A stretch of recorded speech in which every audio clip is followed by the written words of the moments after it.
విషయానికి వస్తే బీజేపీ కూటమిలో నితీష్, కానీ చంద్రబాబుని ఎందుకు ఎన్డీఏ దగ్గరికి రానివ్వట్లేదు? అంటే గతాన్ని ఇంకా మర్చిపోలేదా, లేకపోతే ఆయన అవసరం లేదని భావిస్తుందా? గతాన్ని మర్చిపోకపోతే నితీష్ ఎట్లా తీసుకుంటారు? చంద్రబాబు ఎప్పటికప్పుడు మర్చిపోతారు. చంద్రబాబు రాజకీయ అంటే ఎవరి విషయంలో ఓకే, రాజకీయ నాయకుల విషయాల్లో గతాలు గుర్తుంచుకోరు. అంత అంత పట్టింపులు ఏమి ఉండవు, వర్తమానమే. సో ఎప్పటికప్పుడు అవసరమే. సో అందువల్ల నితీష్ కుమార్కు తలుపులు మూసే ఉంటాయన్నారు కదా. ఇప్పుడు సుశీల్ కుమార్ మోడీ అంటున్నాడు, బీజేపీ నాయకుడు, అసలు రాజకీయాల్లో తలుపులు అసలు ఉండనే ఉండవు అని. సో తలుపులు మూయడం తర్వాత సంగతి. ఇప్పుడు అమిత్ షా అన్నాడు, Chandrababu Naidu doors are close అన్నాడు. సో అసలు డోర్సే ఉండవు పాలిటిక్స్లో, క్లోజ్ ఎక్కడిది? ఎవరైనా వచ్చారని రావచ్చు కదా. సో అందువల్ల అక్కడున్న స్థానిక పరిస్థితుల వల్లే తప్ప పాత కోపాలు ఉంటాయి. చంద్రబాబు నాయుడు మోడీ పర్సనల్గా తిట్టాడు, రాజకీయ నాయకులు అవన్నీ ఏవీ పెట్టుకోరు. వాళ్లకు ఎన్నికల్లో కలిసి రావడం తప్ప ఇంకో ఫ్యాక్టర్ ఉండదు. మనం చూడలేదు దేశమంతా విజయం అని తిట్టిన వాళ్ళు ఇప్పుడు జగన్ ప్రభుత్వంలో మంత్రులుగా లేరా? సో కేసీఆర్ తిట్టిన వాళ్ళు కేసీఆర్ క్యాబినెట్లో మంత్రులుగా లేరా? మనం చూడలేదు ఇవన్నీ. ఒక పార్టీని ఒక నాయకుడిని భయంకరంగా తిట్టి తెల్లారి పొద్దున ఆ పార్టీలో చేరరా? ఎంతమంది చూడలేదు మన రాజకీయ నాయకుల్ని. రాజకీయ నాయకులు అంటేనే అది కదా.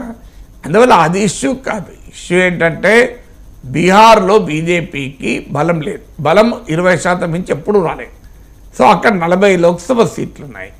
సో ఆడ 40 సీట్లలో ఆర్జేడీ, జేడీయూ, కాంగ్రెస్ కలిస్తే బీజేపీకి చాలా కష్టం. సో తన వ్యతిరేక శిబిరంలో ఎంపీ సీట్లు పోవడాన్ని బీజేపీ భరించలేకపోతుంది. అందువల్ల నితీష్ కుమార్ సహకారంతో బీజేపీ తన బలాన్ని పెంచుకోవాలి అన్నది ఆలోచన. సో అందువల్ల ఆ ఆలోచనలో భాగంగా నితీష్ కుమార్తో మళ్ళీ కలిశారు. ఆంధ్రప్రదేశ్కి వచ్చే వరకు బీజేపీకి ఒక 1% ఓటింగు. సో వైసీపీ, టీడీపీ ఇద్దరు, 2 పార్టీలు బీజేపీకి సపోర్టే. 2 పార్టీల ఎంపీలు కలిసి బీజేపీకి ఓటేశారు. మీరు పార్లమెంట్లో ఓటింగ్ ప్రక్రియ తీయండి. వైసీపీ, టీడీపీ గత 5 ఏళ్లలో ఒకే రకంగా ఓటేశారు, తేడా ఏమీ లేదు. బీజేపీ పైన అవిశ్వాస తీర్మానంలో 2 మద్దతు ఇచ్చారు. రాష్ట్రపతి ఎన్నికల్లో 2 మద్దతు ఇచ్చారు బీజేపీకి.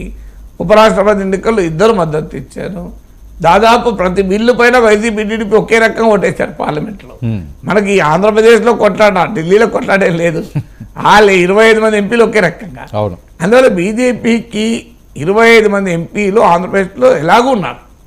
వాళ్ళు గెలవాల్సిన అవసరం లేదు. ఆంధ్రప్రదేశ్లో వైసీపీ గెలిచినా, టీడీపీ గెలిచినా కట్టుకొని ఆంధ్రప్రదేశ్ చెందిన 25 ఎంపీలు బీజేపీకి మద్దతు ఇస్తున్నారు, ఇస్తారు కూడా.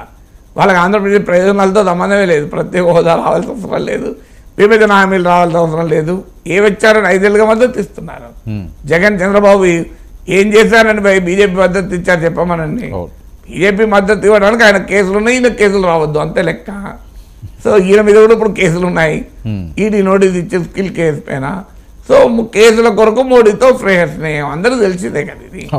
సో అందువల్ల ఇక్కడ ఆంధ్రప్రదేశ్లో ఎలాగూ 25 మంది ఎంపీల మద్దతు ఉంది. ఇప్పుడు ఏదో ఒక పార్టీతో కలవడం కన్నా 25 మంది ఎంపీల మద్దతు బెటర్ కదా అని. అలాగే ఇక్కడ ఏదో ఒక పార్టీ బలహీనపడితే భవిష్యత్తులో ఆ స్పేస్ తాము ఆక్రమించవచ్చు అన్నది బీజేపీ లక్ష్యం. ఏదో ఒక పార్టీని ఇంకా క్లియర్ చెప్పాలని తెలుగుదేశం బలహీనపడితే అని.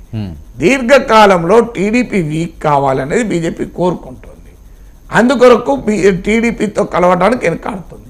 కానీ దీర్ఘకాలంలో టీడీపీ దెబ్బతింటే బీజేపీ పెరగడం సంగతి తర్వాత. ఇప్పుడు ఏం సంగతి? ఇప్పుడు అసలు బీజేపీకి 1 సీట్ రాకపోతే ఎట్లా అనే ఆలోచనలో టీడీపీతో కలవాలి అని. అందువల్ల ఆ కన్ఫ్యూజన్లో ఉన్నారు. టీడీపీ షార్ట్ టర్మ్ లక్ష్యాలతో కొరకు చూస్తే తక్షణం కొన్ని ఎమ్మెల్యేలు, ఎంపీలు కావాలంటే టీడీపీతో కలవాలి. లాంగ్ టర్మ్లో తమ బలం పెరగాలంటే టీడీపీతో కలవద్దు అనే ఆలోచనలో డైలమాలో బీజేపీ ఉంది. ఎలాగో వైసీపీ, టీడీపీ 25 మంది మనకే కదా మద్దతు. ఎందుకు ఎవరో ఒక్కరితో కలవడము, ఎవరు గెలుస్తారో చెప్పలేం కదా అనే భావన కూడా ఉంది. అందువల్ల బీహార్ రాజకీయాలు వేరు, ఆంధ్ర రాజకీయాలు వేరు.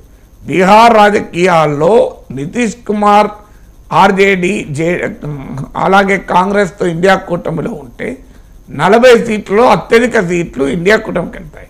దాన్ని నివారించడానికి నితీష్ కలుపుకున్నారు. ఆంధ్రప్రదేశ్లో ఇండియా కూటమికి వెళ్ళే వాళ్ళు ఎవరు లేరు కదా. అవును. వైసీపీ లేదు, టీడీపీ లేదు. ఏమనంటే ఎన్డీఏకే వచ్చేవాళ్ళు. అందువల్ల ఇక్కడ ఆలోచిస్తున్నారు. ఓకే సార్, మరొక